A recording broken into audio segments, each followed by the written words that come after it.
আজকে বিজেপি দলের পক্ষ থেকে রাজ্য কংগ্রেসের দপ্তরে বিক্ষোভ দেখাবার নামে যে তারা অসভ্যতামি করেছে, কোন রাজনৈতিক দল এই অসভ্যতামি করতে পারে আমি ভাবতে পারি। কংগ্রেসের পতাকা, কংগ্রেস নেতাদের ছবি ছিঁড়ে ফেলা, হোর্ডিং খুলে ফেলা, এবং তারা বলা গিয়েছে কংগ্রেস দপ্তরে নাকি আগুন লাগিয়ে দেয়। রাহুল গান্ধী কি করেছে? অন্যায় ভাবে এই দেশের ছাত্রছাত্রী যারা আগামী ভবিষ্যৎ, তাদের ওপরে যেভাবে লাঠি দিয়ে তাদের মারা হয়েছে, অত্যাচার করা হয়েছে, অহেতুক এফআইআর করা হয়েছে, দাবি কি ছিল ছাত্রদের? পরীক্ষা ব্যবস্থা থেকে যে দুর্নীতি আছে সেই দুর্নীতি হাঁটাতে হবে। তাদের দাবি বারে বারে প্রশ্নপত্র ফাঁস হচ্ছে, কিন্তু মিনিমাম কোনো পানিশমেন্ট কেউ পাচ্ছেন না। উত্তরপত্রের গরমিল হচ্ছে, ছাত্ররা সুসাইড করছে। ভারতবর্ষের বিরোধী দলনেতা রাহুল গান্ধীজি সংসদের ভেতরে আলোচনা চেয়েছে। সারা দেশের মানুষ রাহুল গান্ধীর সঙ্গে ধর্মেন্দ্র প্রধান মহাশয়ের বরখাস্তের দাবি করেছে।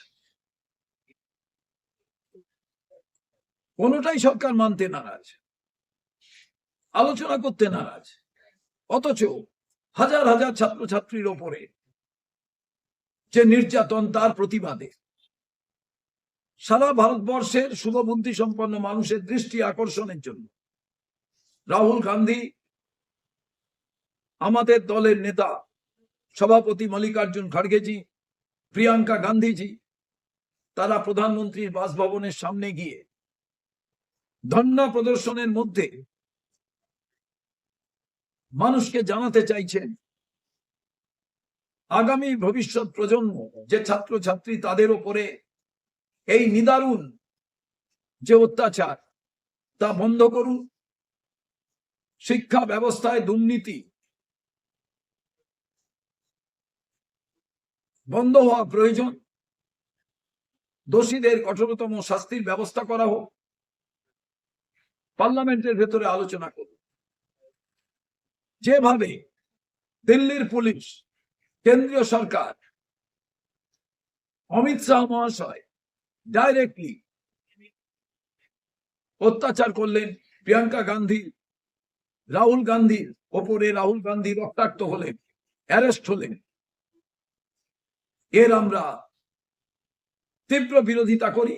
এবং আজকে আমরা সেই জায়গায় যেখানে ব্যানার পোস্টার ছিঁড়ে ফেলা হয়েছিল, সেখানে গিয়ে ব্যানার পোস্টার লাগাই এবং কিছু সময়ের জন্য পথ অবরোধ করি, কিন্তু আমাদের কর্মী সমর্থকদের আমরা বোঝাই মানুষের কষ্ট হয়, এই রকম কোনো কাজ আমরা করব না। কারণ বিজেপির অসভ্যতার কারণে সাধারণ কলকাতার মানুষ কষ্ট পাবেন, এটা যাতে না হয়। সারা বাংলা জুড়ে এর প্রতিবাদ আমরা করি এবং আমরা বিজেপির কাছে জানতে চাইছি কি করতে চান আপনারা। কংগ্রেস অফিসে এসে পতাকা পুড়িয়ে দিলে, ছবি ছিঁড়ে দিলে, কালি লাগিয়ে দিলে আপনারা ভাবছেন দিনের পর দিন এই কাজ আপনারা করবেন? কারা এসেছিলেন আজকে বিজেপির পতাকা নিয়ে, বিজেপি স্লোগান দিতে দিতে? তারা কি আপনাদের দলের লোক? তাহলে বলুন, আপনারা এই রাজ্যটাকে অপশাসনে পরিণত করতে চলেছেন। এটা তো কোনো রাজনৈতিক শিষ্টাচার, হেলদি অ্যাটমসফিয়ার নয়। আপনারা সমালোচনা করুন না।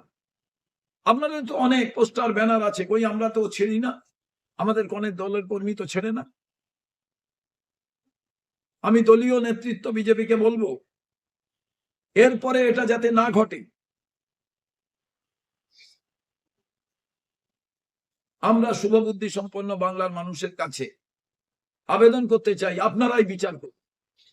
এই বিজেপি সরকার এক মুহূর্ত দেশে আর শাসন ব্যবস্থায় থাকা আছে কি নেই, সিদ্ধান্ত আপনাদের।